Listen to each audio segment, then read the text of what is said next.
vaig dir, encén les xarxes, el sortir amb pell de guineu en el seu nou look.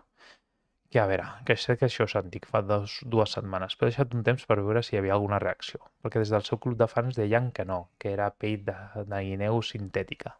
Doncs ho dius des del primer moment i no fomentes a més si fos pell sintètica, que continues fomentant l'ús de pell animal a limitar-la i no especificar-ho. Que també us dic que això dels clubs de fans, de defensar a ultrança, a mort, famosos, futbolistes, clubs de futbol, a veure, que es poden equivocar i ho dieu i no cal que ho justifiqueu, perquè, però bueno, això ja ho deixo per a altres professionals. Jo us parlaré, perquè he treballat a màrqueting, el tema de la imatge fatal. La seva agència, el seu agent, tots. O sigui, surts de la polèmica, no fas un Rajoy i et quedes callat, perquè quedes com gilipolles.